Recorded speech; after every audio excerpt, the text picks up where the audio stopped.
Screams echo through the training hall before anyone understands why. Metal panels rattle. Lights flicker. A warning siren howls like the station itself is afraid. Something thunders against the sealed door, bending the steel inward. Cadets freeze. No one knows what broke out, or what broke in. A thick haze crawls across the floor, swallowing ankles, rising fast. The instructor shouts orders, but his voice cracks. He is not in control. A shadow glides behind the smoke, tall and uneven, dragging something heavy. A body. Someone from their class. Someone who was breathing 3 minutes ago. The creature, or whatever it is, scratches a long mark across the floor. Its claws spark against the metal, throwing tiny flashes of light. No one moves. No one breathes. Except one girl in the back row. She steps forward like she is listening to something no one else can hear. A sharp blast shakes the ceiling. Support cables snap and fall like black whips. A siren shifts from red warning to a strange symbol none of them have ever heard. A sign used only for one thing: internal betrayal. The instructor tries to override the lock on the main door. The panel shocks his hand and rejects his identity. He stares at her, the quiet girl, like she is suddenly the reason for the failure. She doesn't look at him. Her eyes stay fixed on the creature crawling through the smoke. A drone bursts from a hidden compartment in the wall, guns hot, scanning the room. It doesn't target the creature. It targets her. She raises one hand. A slow, steady motion. Controlled. Like she has done this before. The drone fires. The shot hits her palm. And stops. Dead in the air. Frozen like time obeys her. Gasps fill the room. The instructor stumbles back, whispering, "That's not possible. Humans can't." He doesn't finish. Because the metal floor under her begins to dent, rippling out like something huge is waking beneath her feet. The creature lifts its head. Its eyes glow in the smoke. It does not roar. It bows. Not to the class. Not to the instructor. To her. The fog thickens, swallowing half the hall, swallowing the truth behind her rising hand. Students back away, trembling, not sure if the real danger is the creature, or the girl standing between them. Her voice is barely a whisper. "I remember this place." But why does the creature answer her whisper with the words, "Welcome back, Commander"? The floor alarms erupt again, louder, sharper, like the station is panicking. A blast door slams down from the ceiling, missing the instructor's head by inches. The creature jerks upright as a blue sniper beam cuts across the hall. Something unseen is targeting the girl from far beyond the room. Cadets dive for cover, unsure who wants her dead, or why. The girl does not hide. She stands in the open, eyes fixed on the glowing beam as it moves like it is searching her thoughts.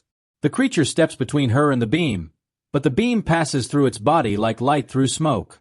It is not meant for the creature. It is meant only for her. The instructor grabs a fallen cadet's tablet, flipping to an emergency override. But the tablet refuses his command codes again. It flashes a single message. Access restricted. Prototype presence detected. His hands shake. He looks at the girl as if finally understanding something terrible. Before he can speak, a new figure crashes through the cracked window above. A woman in dark armor lands hard, leaving a crater in the floor. Her visor scans the scene, pausing on the girl. Target located. Phase 2 begins. Her voice is flat, engineered, not fully human. The armored woman raises a strange weapon. Long, spiral-shaped, humming low. It pulls light toward it, bending the space around her arm. The cadets feel their chests tighten, like air is being pulled from their lungs. The creature snarls and charges her. She swings the weapon once. A silent wave hits the creature, throwing it across the hall like a rag doll. It slams into a wall and stays down, shaking the room. The girl flinches, but her eyes burn with something fierce, something waking. The armored woman walks toward her. Each step sends a small tremor through the floor. "Your memory block is failing," she says. "You need to come with me before the others wake." Others. The word freezes the instructor, who suddenly knows what that means. He grabs a hidden transmitter from his coat and tries to send a distress call. The transmitter bursts into static and melts in his hand. The armored woman didn't even look at him. The girl lifts her hand again. This time the air around her ripples like reality is bending. The blue sniper beam bends with it, twisting away. The armored woman pauses. For the first time, unsure. "What did they already unlock in you?" she asks. The girl doesn't answer. A deep rumble shakes the hall, coming from under the floor.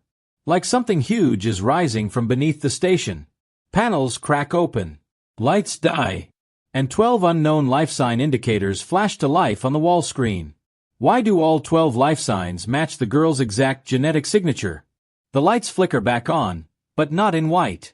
They glow in cold, scanning blue, tracking the girl's every breath. The armored woman lifts her weapon again, but her hand shakes for the first time. 12 sealed floor panels slide open around them like metal graves. A deep pulse vibrates through the hall, almost like a heartbeat, but not human. The instructor steps forward, voice tight. "Those aren't clones," he says softly. "They're recalls." He instantly regrets speaking. The armored woman snaps toward him, raising her weapon. But the girl moves faster, pulling him out of the weapon's path just in time. Below the rising mist, 12 forms shift. Not awake, not alive, yet. Their limbs twitch like they are waiting for an unseen signal. Each body looks like her, but not exactly her. Stronger in different ways. Sharper eyes. Heavier muscles. Cold expressions even in sleep. A hiss cuts the air. A small drone slides from the ceiling, projecting a symbol the cadets don't recognize. It isn't military. It isn't government. It is older, a circle broken by a vertical line, pulsing like a warning from another age.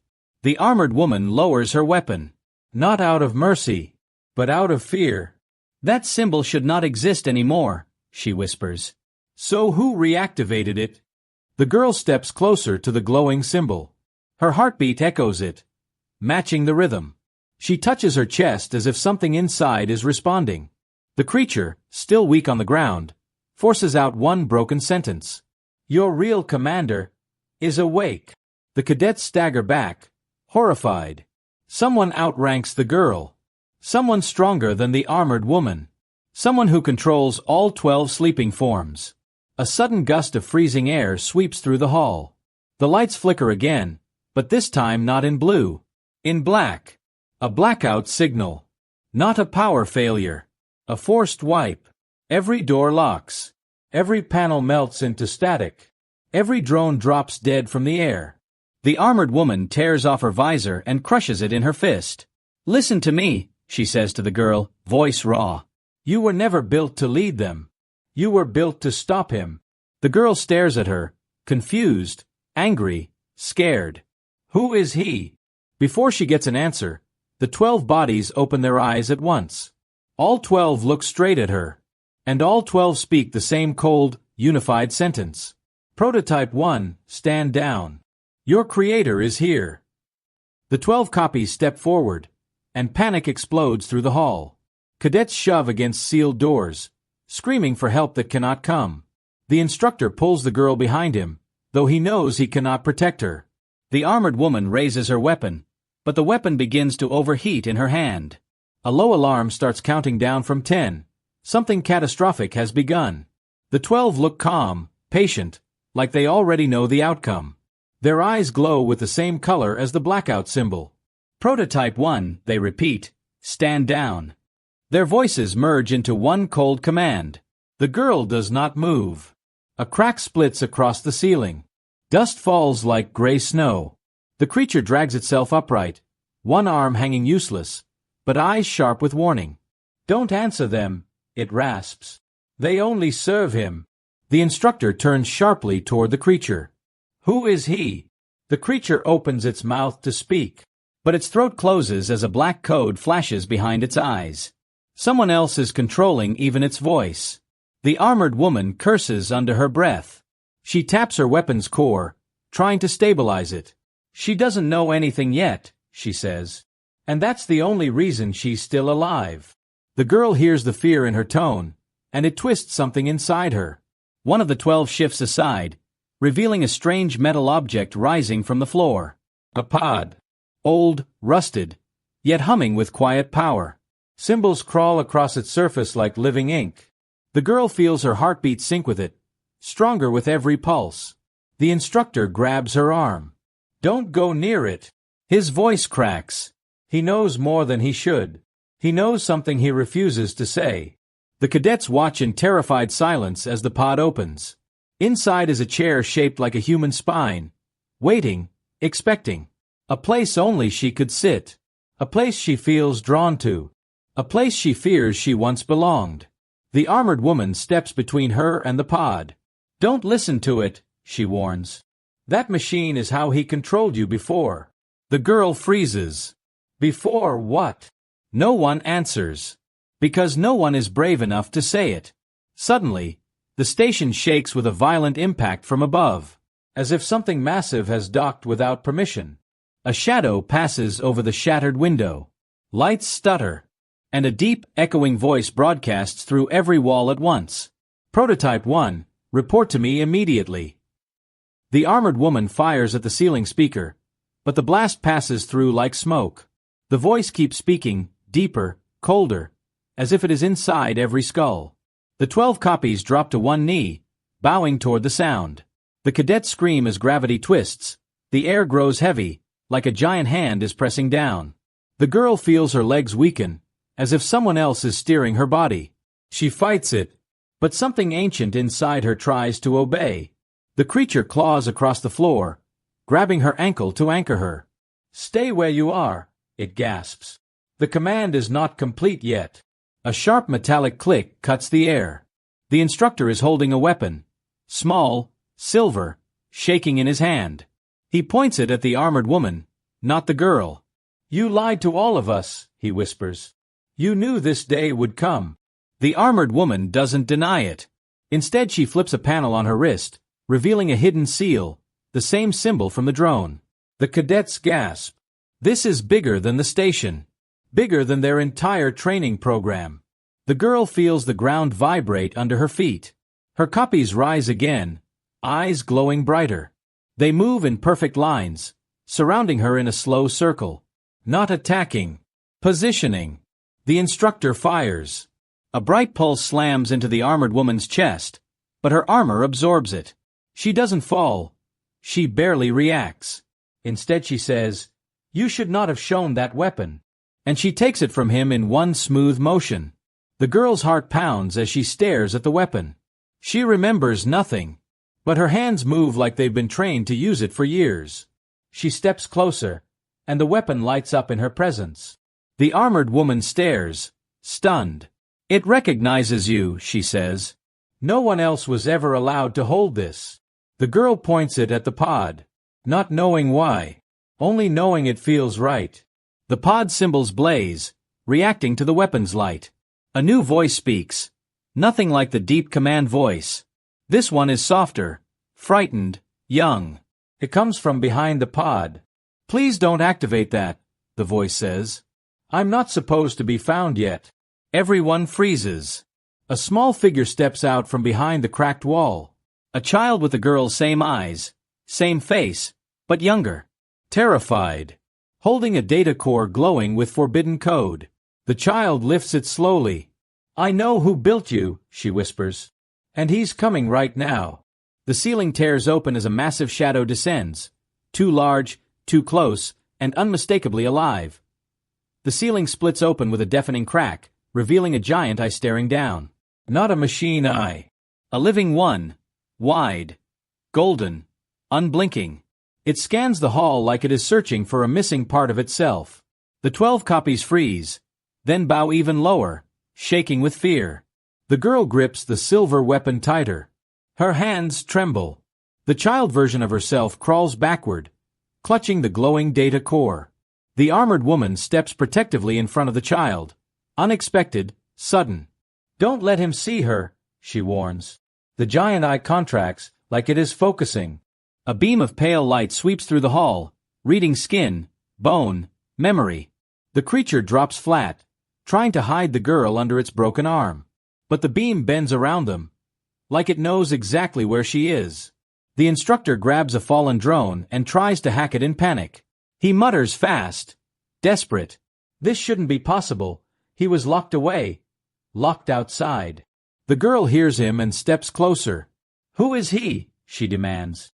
He freezes, unable to answer. Above, the eye shifts, revealing a long, organic frame. A massive creature fused with metal. Half living, half engineered. Wires pulse like veins under its skin. It hooks itself into the station's hull, sending vibrations through the walls. The cadets scream as lights explode one by one. The armored woman looks up, voice hard. That is not a commander. That is what he became. She fires at the creature above, but the shot dissolves before touching it. The girl feels a sharp pain in her head. Memories flashing. Fragments of people she has never met. A lab. Cold metal walls. Her own voice screaming orders. And someone saying, Prototype 1 will take commands only from me. She staggers, gripping her temples. The child steps toward her, terrified. I tried to hide your memories, the child says. But when he woke up, everything started pulling back to you. The data core in the child's hands glows brighter. Lines of code whip out like thin strands of light. The 12 copies react instantly. Eyes turning white, bodies straightening like puppets on strings. They march toward the girl. The creature snarls, blocking them, but they don't slow. They phase through him like ghosts. Even the armored woman can't stop them. Her weapon burns out, smoking in her palm. The instructor tries to drag a cadet away, yelling. He wants her mind, not her body. The girl steps back until her shoulders hit the humming pod. The pod lights up, matching the rhythm of the giant creature's heartbeat. Its metal limbs unfold, forming a cage around her. She doesn't know if it's trying to protect her or deliver her. The child grabs her hand. Don't let him connect to you, she whispers. If he does, you won't be you anymore. The pod clamps shut around them. The giant creature above screams. A sound shaking the station to its core. The pod powers up with a blinding flash, and the girl hears a voice inside her own mind whisper, Let me in. The pod's metal shell jolts violently as something slams into it from the outside. A sharp crack spreads across the inner glass, glowing like burning ice. The girl grabs the child, pulling her close as the whole pod shakes like it's about to explode. The voice in her head grows louder, angrier, almost inside her bones. And then, something else speaks. A second voice. Older. Stronger. The pod's lights flicker, switching from white to deep crimson. The armored woman pounds on the outside, shouting orders that are swallowed by static. The 12 copies press against the pod, hands glowing with code. They are not trying to break in, they are trying to connect. Their eyes pulse in the same rhythm as the giant creature above. The girl feels a sharp pressure behind her eyes, like someone is prying her memories open. She slams her hand against the pod wall, trying to block the intrusion. The second voice returns. Calm, steady, protective. Not yet. You are not ready. The child stiffens. She hears it too. Outside, the station's outer hull groans. Something even larger clamps onto the creature above, shaking the entire level. The cadets scream as chunks of ceiling drop. The armored woman looks up, fear replacing her usual control. There shouldn't be another one. He was supposed to be the only survivor. A shadow passes over the broken window. A shape like a living ship, covered in organic armor, huge enough to hide stars. It locks onto the creature above the station, and both beings roar. Not in fury. In recognition. The instructor collapses to his knees. They're siblings, he whispers. We didn't build just one. We built a whole generation. His words spark a memory in the girl. A memory she does not understand, but feels buried inside her blood. Inside the pod, the child shoves the glowing data core into the girl's hands. You have to choose, the child begs. Let the second voice in, or he will take you completely. The girl hesitates, and the pod reacts. Metal claws tightening, lights flaring. A sudden screech splits the air. One of the 12 copies collapses, sparking. Its code ripped apart by something unseen. The others turn sharply, like prey sensing a predator. Something is coming. The armored woman spins, scanning the shadows. Who did that? She demands. A cold wind sweeps through the hall, carrying a faint ticking sound. Slow. Even. Patient. Footsteps echo down the ruined corridor. But they do not belong to any human, copy, creature, or machine they know. Even the giant beings outside pause, listening. Something new has arrived. Something neither side controls. The ticking grows louder. The pod dims. The girl clutches the child tighter as the second voice whispers urgently. He found us. A figure steps into view, faceless, silent, and holding a device shaped exactly like the girl's heart. The faceless figure lifts the strange device, and the girl's chest burns like something inside her is waking. The pod reacts instantly, lights flaring, metal claws retracting as if bowing to the figure. The 12 copies stop moving altogether, frozen mid-breath. Even the two giant creatures outside fall silent, like the universe is holding still. No one understands who he is, but everyone feels he outranks them all. The girl presses her hand to her chest, feeling her heartbeat sync with the device. It pulses in the same rhythm, slow, steady, claiming her. The child clings to her, terrified. That's the original core, the child whispers. He's the only one who can use it. The instructor crawls backward, shaking his head. No, you were destroyed, he mutters. You can't be real. But the faceless figure tilts its head, as if amused by the fear. A low hum fills the air. Deep, warm, ancient. The armored woman aims her broken weapon at him anyway. Don't move, she warns, though her voice trembles. He doesn't obey. Instead, he steps forward. The entire hall bends around him, like gravity respects only him. A faint outline appears over his faceless mask. Not a face, but a memory. The girl sees a silhouette standing beside her in a lab long ago. A hand on her shoulder. A voice saying, "Prototype 1 was made in my image." The girl gasps as the memory snaps away. The second voice inside her whispers again. You knew him once. You followed him once. You feared him once. She shivers, unsure if the voice is a warning or a reminder. The child hides behind her, clutching her sleeve. The faceless figure extends the heart device. The girl's legs weaken as the pod opens completely, exposing her to him. Every copy straightens, waiting for his command. The creature on the floor whimpers like an animal sensing the end. Even the giant siblings outside grip the station, unable to flee. He places the device against the pod's metal frame. The whole station flickers. A sound fills the hall. A single chime, soft, beautiful, terrifying. Every symbol on the pod glows at once. The armored woman whispers, "This is the real activation. The one they never let us see." The instructor sobs into his hands. The girl tries to pull away, but the child grabs her. "You have to listen," the child says, "because he's not just here for you." Outside, the sky splits open. A long tear of white fire stretching across space. More shadows move beyond it. Dozens. Hundreds. Watching. Approaching. The faceless figure lowers the device. And the pod speaks for the first time. Primary system unlocked. The true commander is arriving. Warning lights explode across the station. A countdown drops from 10, fast and brutal. The floor shakes like something giant is clawing at the hull. The girl grabs the child and runs. Behind her, the pod begins to rise from the ground like it wants to escape. The faceless figure doesn't run. He stands in the center of the chaos, staring at the white fire tearing the sky. The copies glitch, their bodies flickering like broken screens. The armored woman drags the injured instructor toward a shelter door. "Move! Move now!" she shouts, voice cracking. But the girl stops when she hears a new sound. A second countdown. A deeper one. A system she's never heard before. It echoes inside her ribs. The child screams as the metal walkway splits behind them. A copy falls into the gap, dissolving into glowing dust. Another twist. As the dust floats up, it forms symbols the girl recognizes from dreams she never understood. Symbols that match the device in the faceless figure's hand. He raises that device again. The pod reacts instantly, firing a beam of light straight into the ceiling. Panels melt. Wires explode. The station shudders like it's about to turn inside out.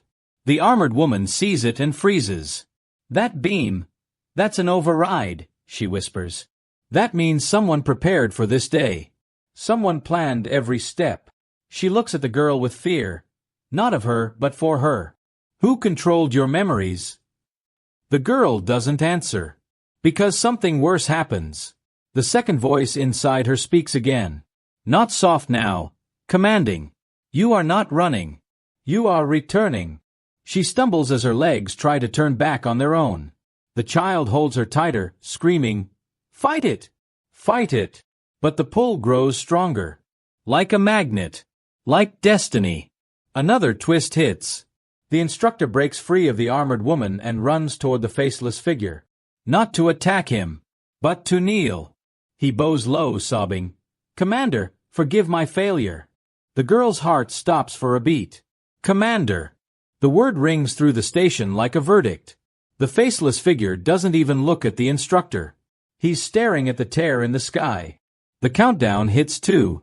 The beam widens. The station begins to flip gravity, pulling everyone toward the rising pod. The child slips from the girl's arms and floats upward toward the burning light. The girl screams and leaps. But mid-air, a shadow steps out of the tear. Oh, terrifying. It speaks her real name. The shadow from the tear steps forward and says the girl's true name. The sound is ancient, heavy, and alive. The girl freezes as the name unlocks something inside her. Her memories burst open like glass breaking in sunlight. And the twist hits hard. She was never running from the truth. She was built to bring it back. The shadow lowers its hood. It is her own face, older, calmer, carved by storms she hasn't lived yet. Her future self. Her real commander. The architect of everything. The child floats between them, trembling. The older version lifts a hand, stopping the fall of debris with a wave of silent force. Gravity obeys her like a loyal animal. Copies freeze mid-glitch. The pod closes its burning beam. Listen, the older self says, voice steady. You were sent here to wake the signal. The faceless figure. The copies. The dreams. All of it was a path back to me. The girl shakes her head. No. You caused this destruction. But her older self steps closer. The destruction was already coming. A force outside this world, older than us, older than the stars, is pushing through every tear. I hid your memories so you could slip past it. A new truth hits. The faceless figure was never an enemy. He was the protector assigned to keep her identity hidden. He removes his mask now. His face flickers like shifting data. He is not human at all. He is a living archive. The instructor sobs at the revelation. He was never a traitor. He was guarding the only clue that could lead her back to herself. The armored woman grips her weapon with shaking hands. All this time, she whispers, we were fighting the wrong thing. The tear widens. A massive shape moves behind it. A cold intelligence watching their world like a test it intends to erase. The older girl turns to her younger self. You must choose. Return with me and seal the breach. Or keep your present life, and lose everything when it arrives. The younger girl looks at the child. He reaches for her hand with silent trust. Her heart shakes. Her voice breaks. Tell me one truth, she whispers to her future self. Why me? The older self's eyes shine with fear and pride. Because I failed. The tear brightens. The world bends. The final choice stands open. And then a deeper voice from inside the tear says, there is a third path.